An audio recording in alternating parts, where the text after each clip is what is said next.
rest of the year. It was vacant, but it had parking for 80,000 people. It had land that could accommodate probably 100,000 people, and he got the rights to use it as a flea market, a bazaar, for no money down, but for paying the owner of the sports arena a share of the revenue. Once he had that agreement, he went to a professional company that was the national leader in doing flea markets and doing bazaars. They knew how to set them up. They already had hundreds of vendors.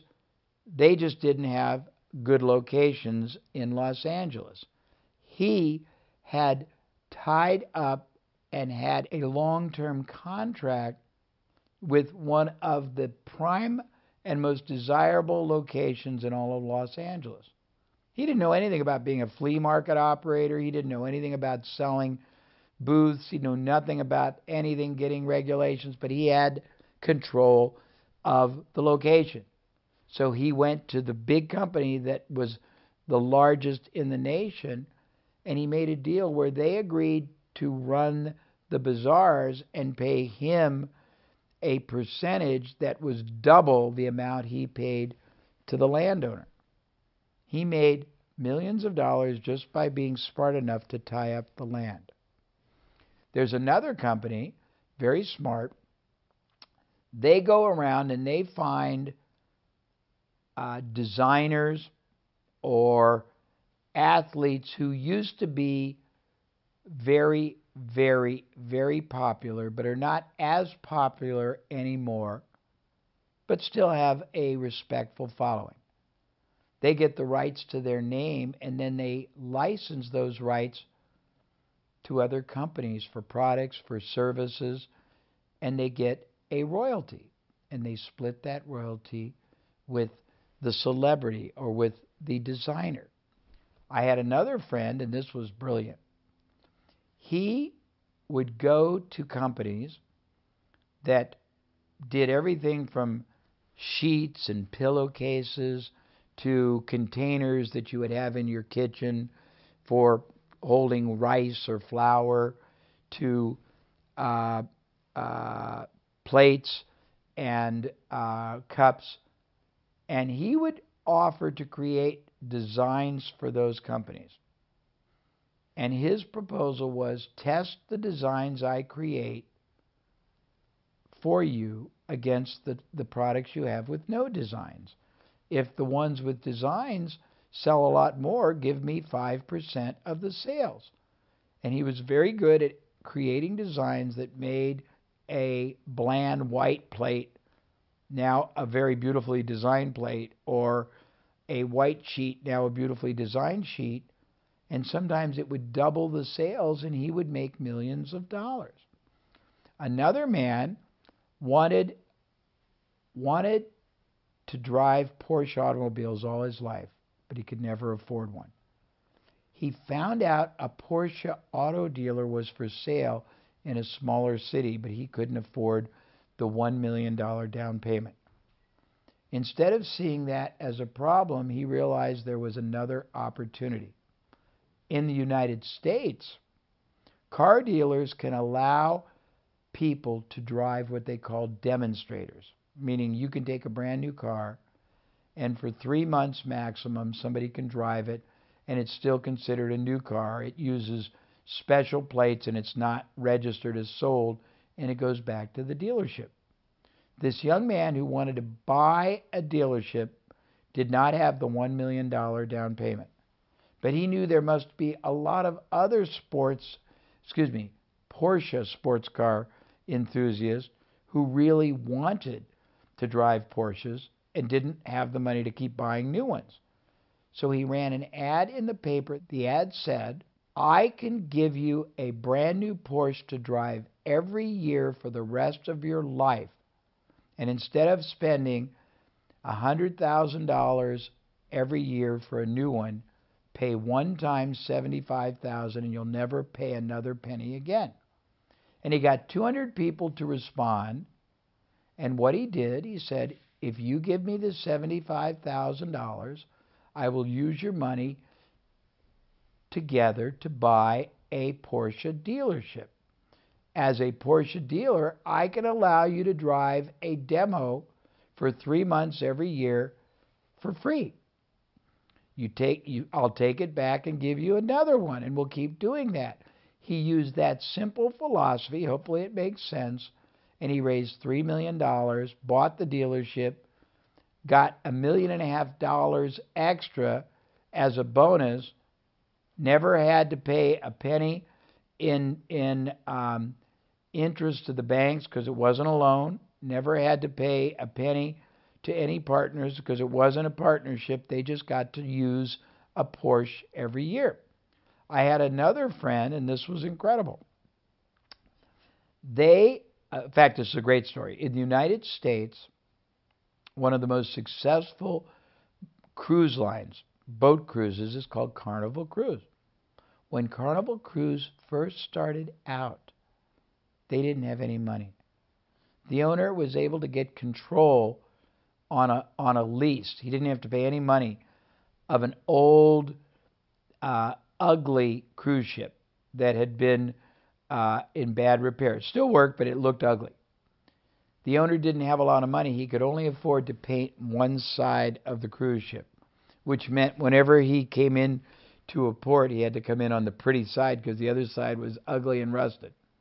It had 400 rooms, but he rarely sold more than 100, meaning he had 300 rooms that were unsold every time he went out on a cruise. His rate at the time was $1,000 a cruise for a room. That meant every time he went out every week on a cruise, 300 rooms worth $1,000 apiece were unused. That also meant that he had $300,000 a week in potential buying power he was not using. He got the idea of trading, of exchanging the unused 300 rooms every week to magazines and newspapers and television stations and websites for advertising. He would get the equivalent. If 10 rooms would sell for $10,000, he would trade it for $10,000 worth of advertising. He ended up getting tens of millions of dollars of advertising free in his first year. He was able to fill the boat with paying clients. He was able to buy new boats, and from that strategy, he built a multi-billion-dollar company. A multi-billion-dollar company. I have helped people buy their employer without putting up a dime.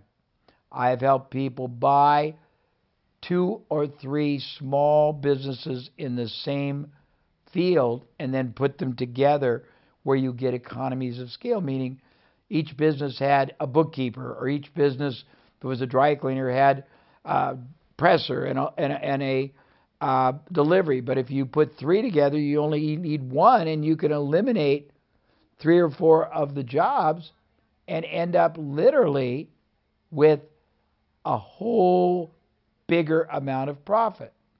I have helped people get the rights, like in the United States years ago, I helped a person get the rights to infomercials before they were ever offered in Australia.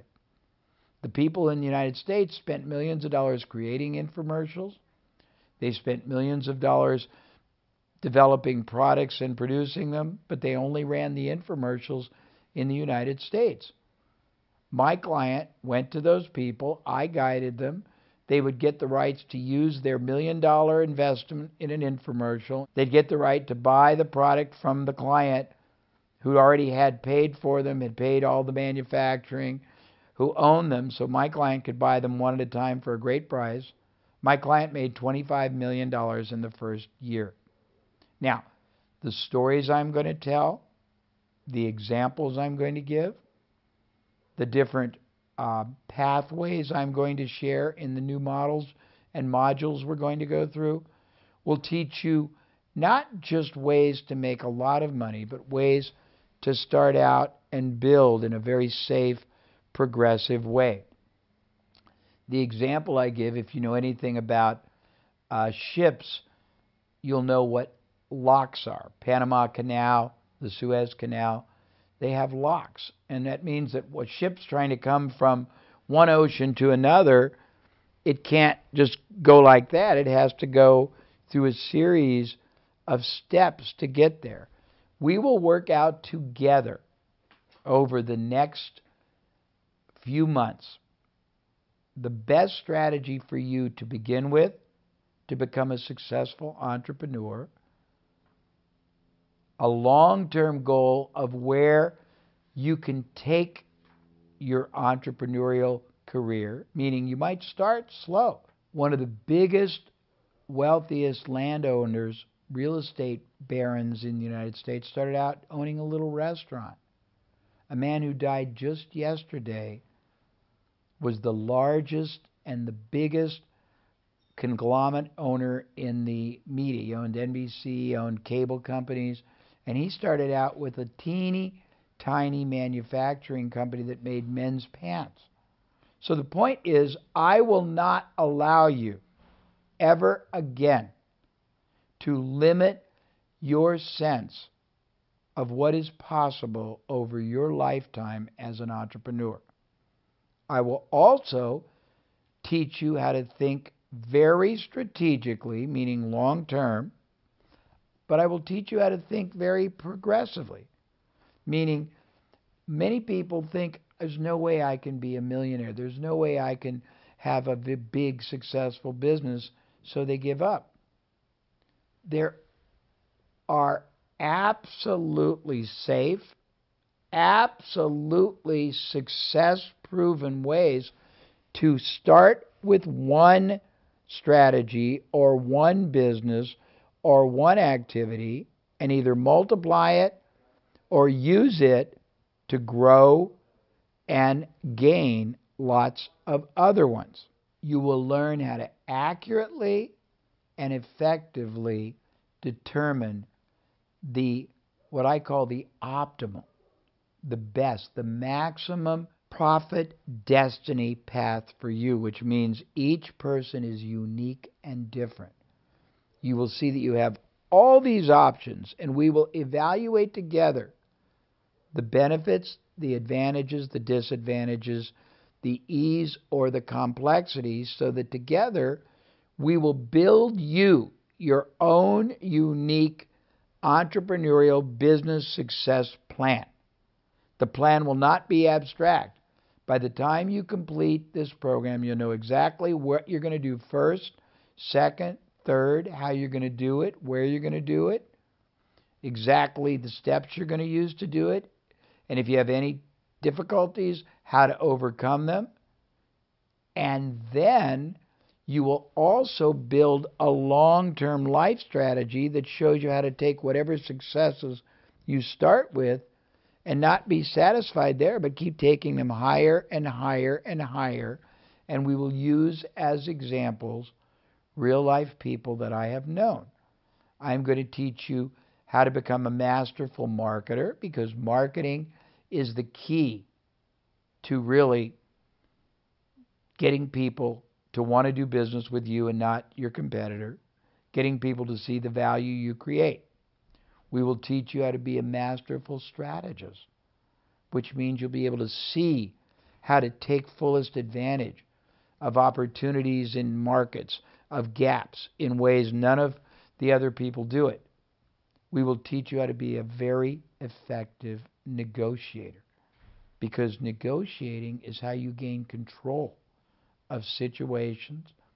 We will teach you how to communicate your value in such a powerful way that other companies, other organizations, other key influencers, the media will all want to do business with you without you having to come up with any capital. will teach you to add profit centers to other businesses. We will teach you how to find the exact business today that will get you started and get you financially stable. Then we will teach you how to use that business to springboard you to far greater financial success and security. Then we will teach you how to grow your business by developing talent. We will teach you by modeling, by applying the same methods, the same techniques, the same strategic game plans that many of the thousands of other successful entrepreneurs I have counseled or been counseled by use to grow their success. So for today and for this segment, the most important lesson I need to teach you is that you have within you greatness. It's a greatness that has always existed, but probably never been allowed to develop. There are many reasons why. The first reason is probably that no one in your life, be it parents, employer, professors at school, teachers, ministers, or priests, no one ever knew how to show you what greatness should look like. And by that I mean there's two ways greatness should be seen. One is how differently you think in your mind, how differently you conduct yourself to others, how differently you look at situations. The other is how more powerfully you communicate and you connect in all of your activities or dealings. By the way, you have the ability immediately to achieve greatness in many elements of your life. First, you can start building your greatness and multiplying it as an entrepreneur.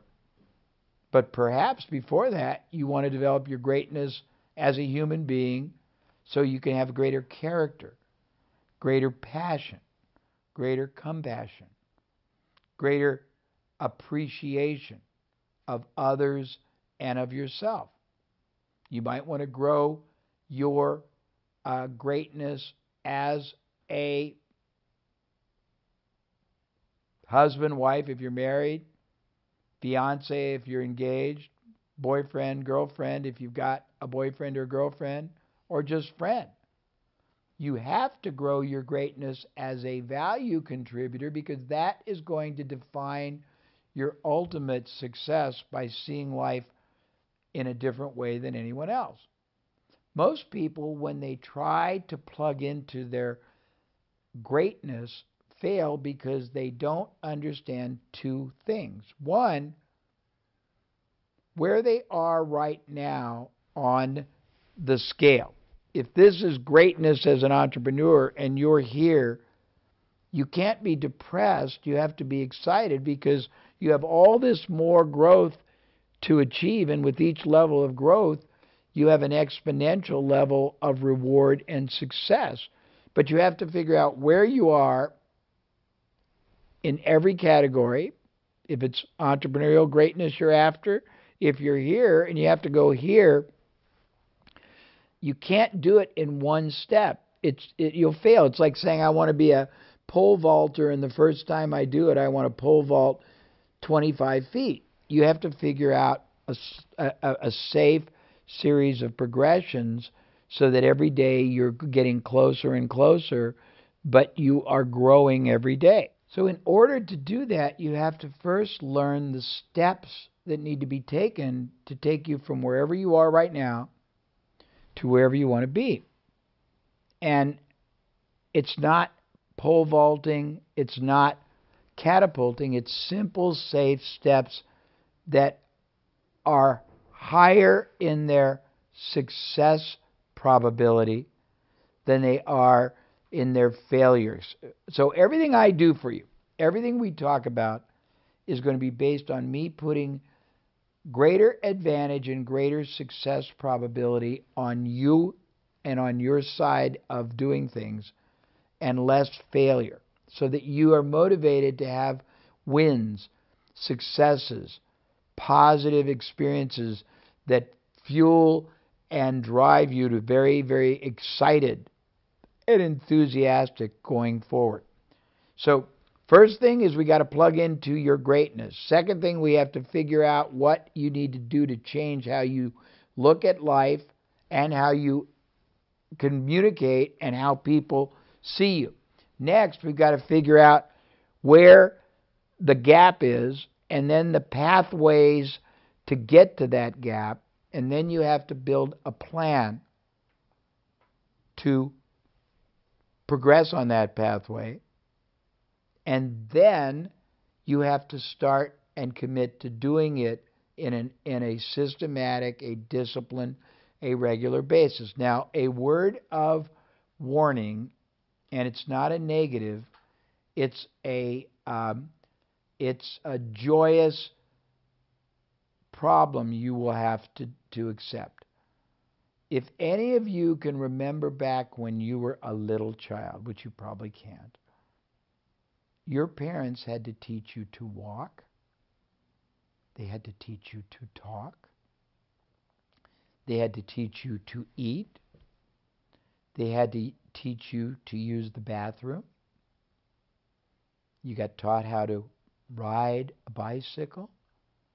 When you first started, you were not very good. Your first step, you probably fell over. Your first time trying to eat, you probably put the spoon of oatmeal or rice in your eye. The first time you tried to talk, it might have sounded...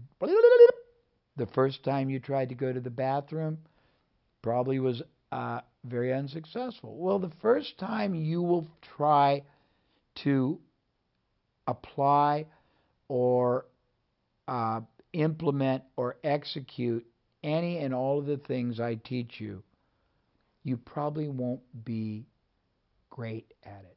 Doesn't mean it won't allow you to reach your greatness. It means that you probably will have to accept that we have to build your comfort, your skill, and your proficiency. That's not a problem, because I have engineered into all